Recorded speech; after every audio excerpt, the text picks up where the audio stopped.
Welcome to the HCI family of podcasts. We're your source for personal, professional, and organizational growth and development. We share our own original research, explore industry trends, and interview executives and thought leaders from across the globe. Join us for practitioner-oriented content around all things leadership, HR, talent management, organizational development, and change management. Maximize your personal and organizational potential with the HCI family of podcasts.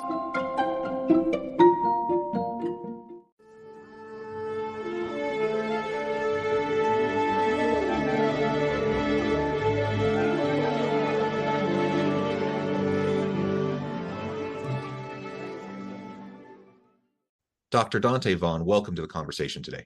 Thanks for having me. Today, we're going to talk about reassessing your organizational values at work. Values congruence, work job fit, work organization fit. All of these pieces are super important to having successful teams, successful leaders, and successful organizations. And it all rests on values and really understanding those first and foremost. So that's what we're going to explore and try to unpack together today. As we get started, I just wanted to briefly introduce Dr. Donte Vaughn. He is the founder and president of LightPoint Advisors, and I know just recently has gone through some transitions professionally. Maybe you can share a little bit more about that with us and give us a little bit more background and personal context.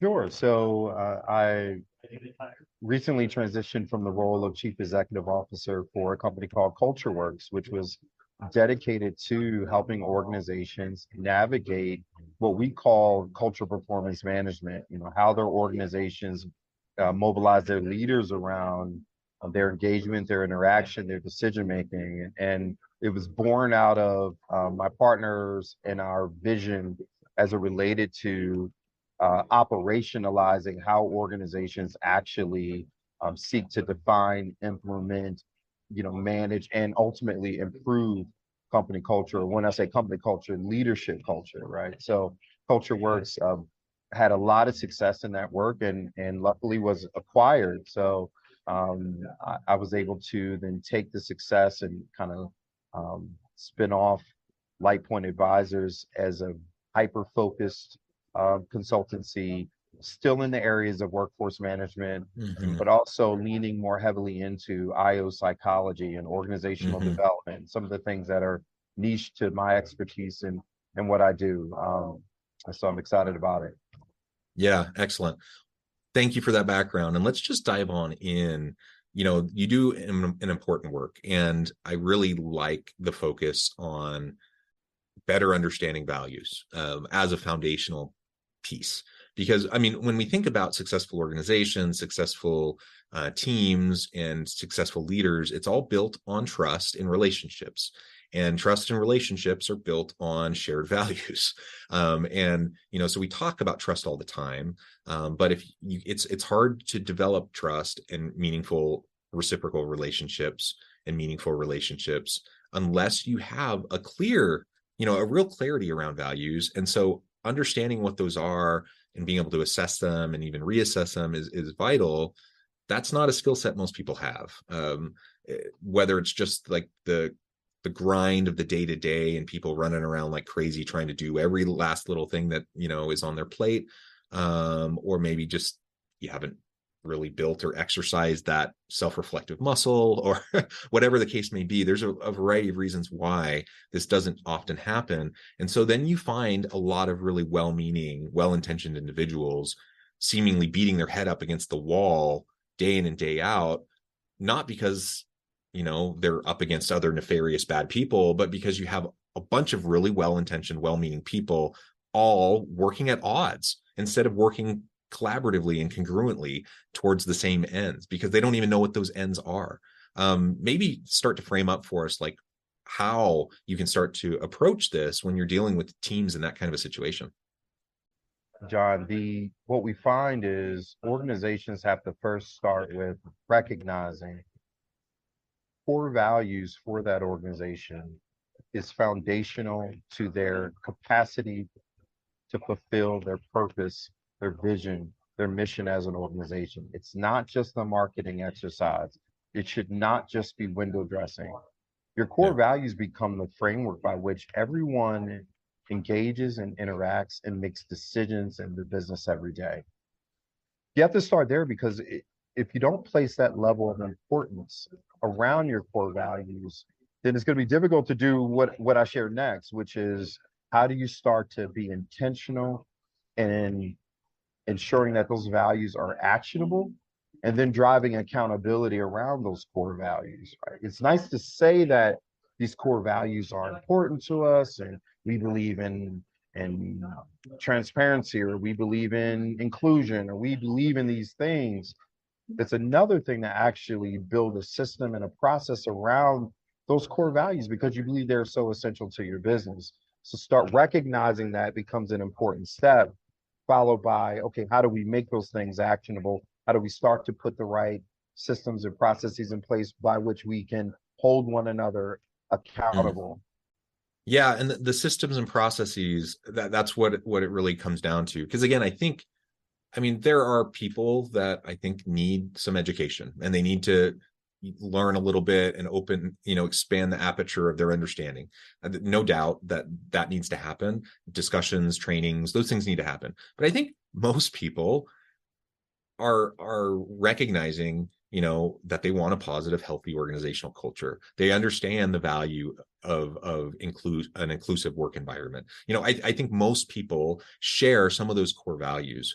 The problem is getting past the lip service of it, getting past the performative aspects of it to actual structural, systematic, policies, practices, and procedures within the organization. That almost never happens. That's like the real hard work of institutionalizing, all of these values. So we can espouse great values, and I'm all for espousing values, and I'm all for having aspirational goals. But unless you can start to create mechanisms to reinforce it, you're just never going to get past the aspiration. Yeah, no doubt. I mean, oftentimes some of my upfront work with my clients begins with an evaluation of, okay, why do you exist, i.e., purpose? What do you think this existence is going to lead you to, or where it's going to take you or your organization, or your clients, or what have you? Okay, vision. Okay, then what have you set out to do to ensure you realize the vision that will help you lean into that purpose? And once we clear that up, then we say, okay, what are the behavioral standards and expectations that you believe is essential for your organization to realize purpose, vision, mission? Now, notice I said behavioral standards and expectations. And sometimes an organization has to start from the end in mind, meaning, what have you observed in all of the successes that you've experienced in your organization? What have you observed behaviorally that has led to those successes from an engagement, from an interaction, from a decision making point of view? Because sometimes starting from the end in mind and working backwards will help you start to identify or synthesize thematically.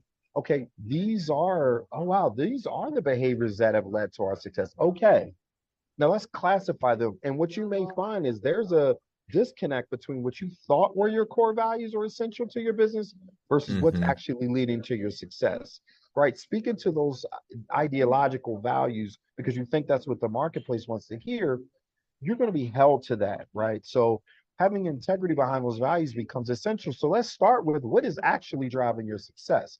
Now, if there are different additional values that you want to lean into to help really optimize or maximize your leadership culture, then we can talk about those things. But let's start from the successes you've already experienced. Similarly, what are the behaviors you've observed that are unbecoming to your ability to realize the purpose or the vision or the mission you have for your organization? Let's talk about those as well. So sometimes working backwards it helps in starting to get the right language. Now, once we get some clarity around that, then it's okay.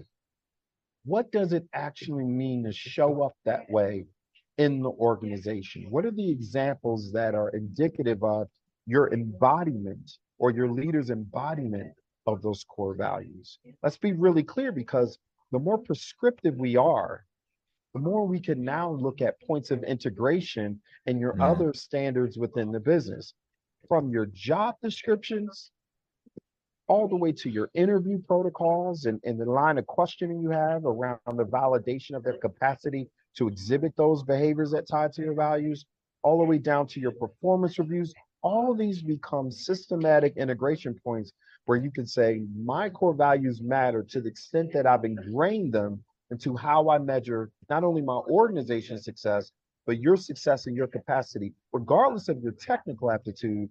There's a measure of the embodiment of these values as essential to our business's success. And again, it's just recognizing that we have to fundamentally take a good long hard look at what those values are and if they align. And I think we all kind of have the assumption that they do. And to your point, if you really take that long hard look, you start to notice that they don't. Like there's just misalignment, and there's all sorts of energy and activities and resources that are going towards things that don't fit with your core purpose or your mission or your foundational values at all.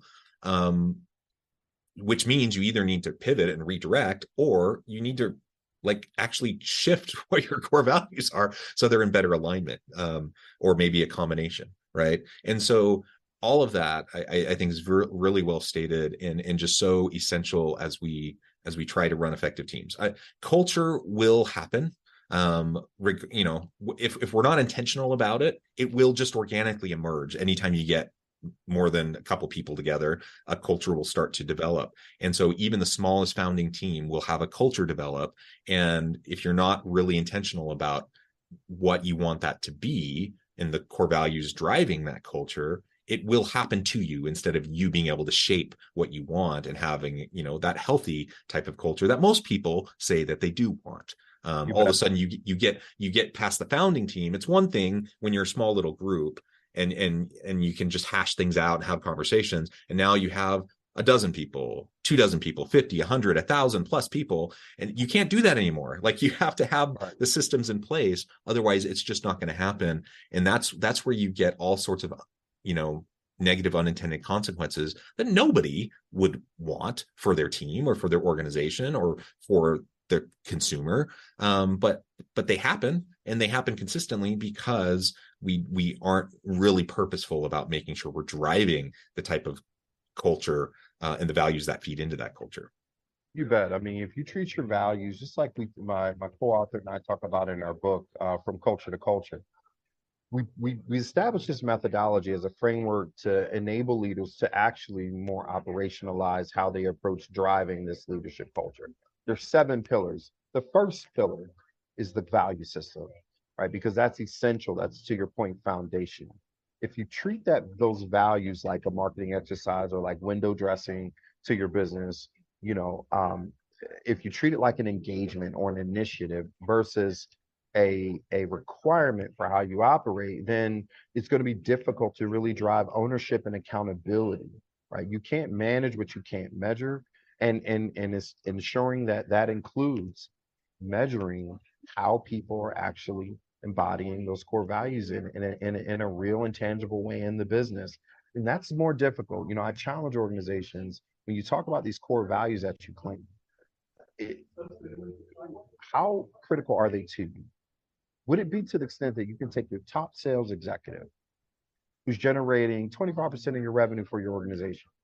Are you prepared to either have conversations with that individual around their successful or unsuccessful embodiment of those core values, how they need to nurture their development behaviorally around the embodiment of those core values, and the consequences to failure to do so, right? How are they that essential to your business that you're willing to have that conversation? Are they that essential that you are willing to take these legacy individuals in your organization who do not represent the future state of where you're trying to take your organization or the workplace culture? Are you willing to have those conversations and say, listen, we've evolved and your behavior is no longer in alignment with the core values that we believe are essential to carry us into the future? How important are they to you? And hey, I don't have an ideological view that I force upon my client partners. I just say, listen, just have integrity behind whatever you think is important. Right. Because then we can mobilize people. People will rally behind the things that they connect with. Even from a talent acquisition standpoint, you can start to be more intentional, and that has subsequent implications really on your build from a retention standpoint and productivity standpoint. Hey, I want to vet your alignment on the basis of how we've chosen to engage and interact and make decisions in our business every day. This is why we see individuals who, after the fact, realize this isn't a fit, right? So I really believe that the significant disconnect starts from the top, from the senior most leaders, from founder on down, in terms of driving ownership and accountability around what these values actually mean to the business, not what you think the marketplace wants to hear. Yeah, yeah.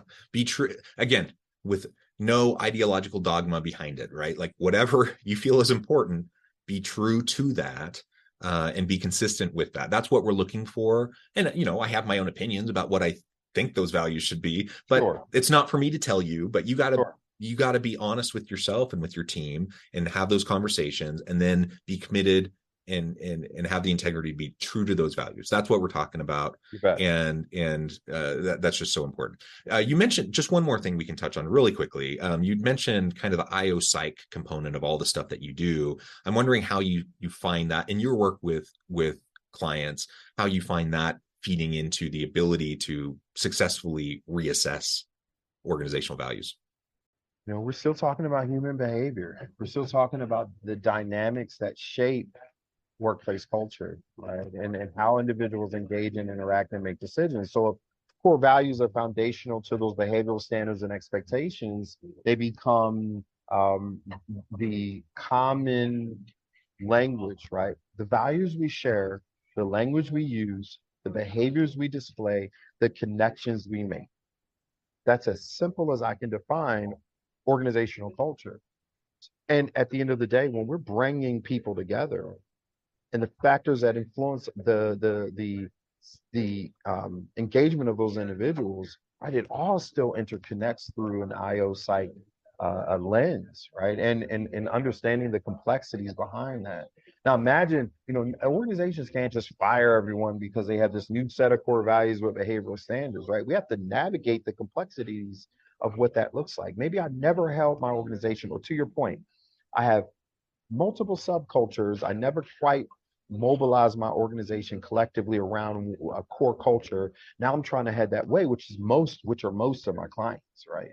Yeah. So then it's how do I help them make the organizational shift through the change management lens and through the learning and development lens, all the other factors that requires some unpacking, because I'm trying to change human behavior on an individual level and a team-based level, right? And how they work together, how they interact, and bringing awareness to their tendencies, right? And how that drives either success or failure. So there's a significant work, I don't know if overlap's the right word, but there's synergy in the work we do in the IO psych realm, as it pertains to that, organizational, from a diagnostic standpoint, from a behavioral change standpoint. Yeah, well said. Well, this has just been a really great conversation. The time has flown. I wish I had like another half hour to talk with you, but I know at the time I need to let you go here in just a minute, Donte. Before we wrap things up, I wanted to give you a chance to share with the audience how they can connect with you, find out more about your work, your team, and then give us a final word on the topic for today. Sure. Anyone can leverage LinkedIn or any of the social media platforms, Facebook, Twitter. If you search Dr. Donte Vaughn, if you search LightPoint Advisors, you should be able to find us. Our website, lightpointadvisors.com. We're currently enhancing that platform. LinkedIn, if you just search Dr. Donte Vaughn or LightPoint Advisors, you'll be able to find us there. And there's a lot of thought leadership content, blogs and podcasts, all centered around exactly what we're talking about. And I would leave your audience with, just some encouragement, as it relates to this conversation and core values and how to start to mobilize organization. Ask these key decision makers in your organization, if you're not already one, what's going to be essential for us to continue to thrive as an organization as it relates to how we all engage and interact and make decisions every day, and be really honest and truthful with yourselves around what you believe to be essential And from there, you're always going to tie back to that the common language, that you all share relative to your core values, and that's where a lot of the work begins. So don't ignore this, because I think it's to your point at the start, right? It's essential to all of the human relationships that exist in our business. So let's start to have those deeper conversations. Yeah, I love it. Donte, thank you so much. It's been a real My pleasure. I pleasure. encourage the audience to reach out, get connected, find out more about what Donte and his team can do for you. And as always, I hope everyone can stay healthy and safe, that you can find meaning and purpose at work each and every day. And I hope you all have a great week.